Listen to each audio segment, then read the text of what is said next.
achieved.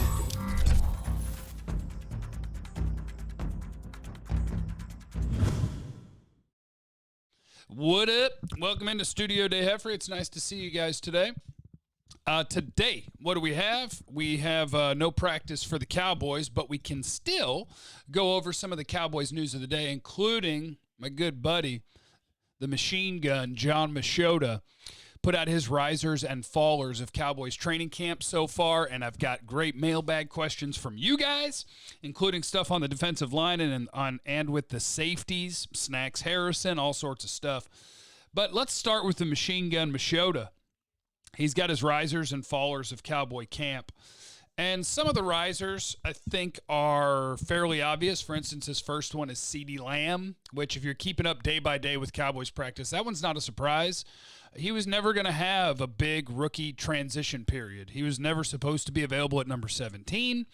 The Raiders are going to look back and think they made a mistake. Broncos, maybe. Of course, I'm talking about the Raiders taking Henry Ruggs. Broncos, Jerry Jeudy. I would have been happy with Jeudy at 17 too, but whatever. Cowboys have CeeDee Lamb, and he's just tearing up camp. You're getting to see the footwork. You're getting to see the catching outside the frame. You're getting to see the body control, all these different things that CeeDee Lamb has in spades is now on the Cowboys, and they're spoiled at wide receiver. His second one, and Brian Broaddus has mentioned him too, and I give him crap on the show because it's fun, is Cedric Wilson, which is cool. He's had a little bit of history of being banged up, but coming out of Boise State, he's not your super athletic, super speedy dude, but he was a good route runner, consistently catches the ball, and he's having a good camp. Dak seems to really like throwing to him, and so now you can feel like you've got a guy who is a depth piece behind Amari Cooper, CeeDee Lamb, Michael Gallup. If you have somebody is tired a good enough reason to come out of a game, if you have somebody roll an ankle for a second, you need a fourth wide receiver on this roster. Seems like the coaches are starting to feel good that Cedric Wilson could be that guy where you wouldn't be going, oh, goodness, we got no depth at receiver. You've got that guy. And then we can talk about who's going to be fifth and sixth or just fifth, depending what they do at receiver, where you're going to be looking for guys to really contribute on special teams. And maybe Cedric can as a punt returner. He doesn't strike me as a great punt returner type, but it's cool to have a fourth wide receiver that's having some consistency, creating space, making plays in training camp to give you a decent feel for having a fourth wide receiver there. And, yeah, I wouldn't be surprised if as a fourth wide receiver, he's also one of the guys that they're willing to put back there as a punt returner. Next guy names is Jaylen Smith, and this one should be exciting for all Cowboy fans. I know a lot of people already think that he's sort of arrived and he's a superstar. I know he was in the Pro Bowl last year, but the reports that he is looking better in coverage and that his lateral movement is something that's not looking like it's a challenge at all, that's huge for Jalen Smith. Because if those things are true, you got to remember, he's doing this with a drop foot brace that he's going to have to wear his entire career. And if he's really gotten to the point where you can't tell at all that he suffered a catastrophic injury, it's damn near inhuman for him to get to that point. So salute to Jalen Smith, and he is on Machine Gun Machota's list of risers at Cowboy Camp. And hopefully he's in for a really big year. Love that he's going to play the weak side linebacker spot because that gives him the ability to chase plays from the backside, to be a guy who can cover backs who are flaring out this direction where he can do a lot of the straight line stuff. But the reports that outside of straight line stuff that he's looking good, that's awesome. That could be potentially huge for this Cowboy team, especially considering the defensive line seems like this year they're going to try to do their job in front of the linebackers, which will be a nice change of pace, and your linebackers will have the opportunity to make some giant plays. So this could be good. It could be good. Another riser for the Machine Gun Machota, and of course he's with The Athletic, and you can read the entire piece. I'm going to give you the names, but you can read the entire piece over there on The Athletic. Trayvon Diggs, he's getting some opportunities now since Cheeto made a really nice play and went up and secured an interception and came down, and his right leg hurt a little bit. I believe they're calling it a knee bruise. But he's been making some plays the last couple of days in terms of batting down passes.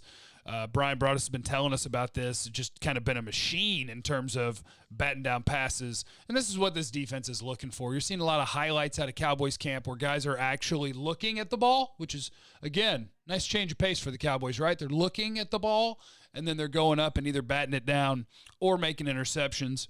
And finally, Greg Zurline, who I know Cowboy fans, Forbath was perfect last year and they let him go, but Zurline, he had a groin deal last year. He's been one of the better kickers in the league for most of his career, and he's got a cannon foot.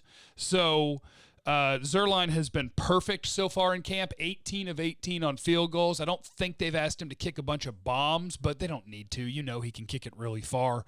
And maybe they're not going to try to kick those bombs. Maybe we're just going to go for it more often. How about that?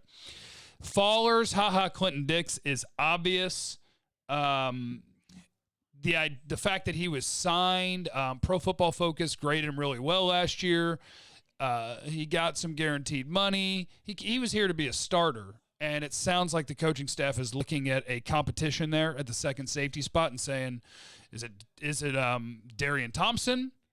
Is it Clinton Dix? Is it Donovan Wilson?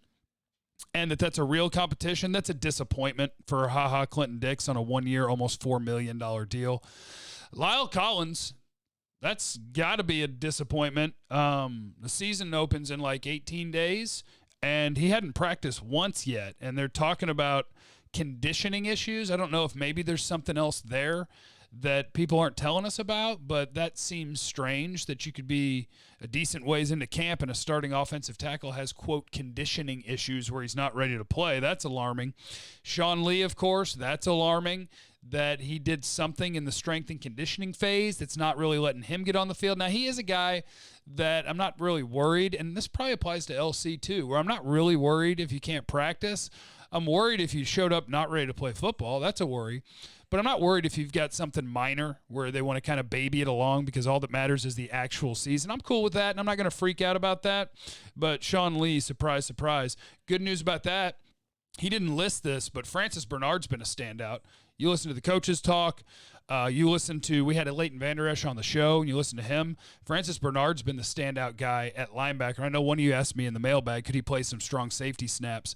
The answer to me would be no, because he's a 4'8" guy. Like, he just doesn't have the speed. But as a linebacker depth piece that maybe could turn into a starter at some point, that would be pretty good. And Machine Gun Machota, Tyron, of course, not being able to practice right now, that's not a good thing. And then Ventel Bryant is the last guy that he did as a faller. Said he hadn't really separated himself from other guys at the wide receiver spot. And I had him pigeonholed as the 5th wide receiver behind Cedric Wilson for special teams purposes. So if there's somebody else that is jumping out and catching their eye, you're going to have to be a special teams guy if you're going to be the 5th wide receiver for sure. So for Ventel Bryant, I don't love seeing him on this list, but there is still a spot available for a wide receiver behind Cedric Wilson and the 3 starters that's being battled for, and we're hearing different names jump up each day. Aaron Parker, the undrafted guy, John Vay Johnson. You're hearing different names kind of each day out of camp that are making plays, and so we'll see who makes it. But that's the risers and fallers out of camp that you need to know about. And now we will go to the mailbag. Make sure you're subscribed, of course, youtube.com, Jeff Kavanaugh. Shout out to my 19 percenters, the Tinas, who got the notifications turned on the YouTube. Trying to get the hat looking right. What is with this fluffy hair coming out? Anyway, all right, Shane Adams. He says, loved watching you get triggered about my question. I forgot what your question was. It must have been about playing Dalton or something. I love Dak and want him on the field all the time. What do you think about the growth of Darian Thompson and Donovan Wilson? I'd like to see them making plays. Keep it up. Love your work. Thank you, Shane. I think Thompson must be doing something right. If there's a $4 million free agent signing that is not necessarily entrenched as a starter at this point, and Clinton Dix, he's doing something right. And Donovan Wilson had a really good preseason in camp a year ago. There was something in there in day-to-day practice that made the coaching staff not want to put him into games. And so we just got to keep watching and just see what happens with those guys. I'd love to see Donovan Wilson be a guy that could come take that job. If Darian Thompson is my starting safety, I mean this with all due respect, that would be disheartening. A guy that's been in the league for quite a while now and kind of just been a backup, and you're like, hey, that's the best we got. That wouldn't be good news to me. Now, if Donovan Wilson, a younger guy, kind of took that job, I'd go, oh, cool. The coaches are rewarding a guy who came in and took that job. That'd be awesome. Thomas, I enjoyed the talk on the D-line, what you said about the change in scheme. Do you think our D-line will struggle with shedding blockers now that they have new purpose with their rushes?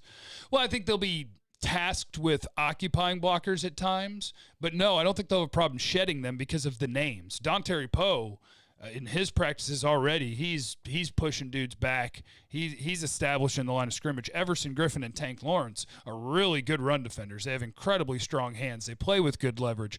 They'll be able to discard blockers when they need to. I'm not worried about that at all. All right, I'm crunched for time today, so leave in the comments what you want to talk about tomorrow. I love you guys. Let me know, what did we talk about today? Who do you want to see win the 5th wide receiver job? Put that in the comments. I think the comments are good for the algorithm, so leave them, okay? And mash that thumbs up button. Check 1053thefan.com every day. I love you. Bye.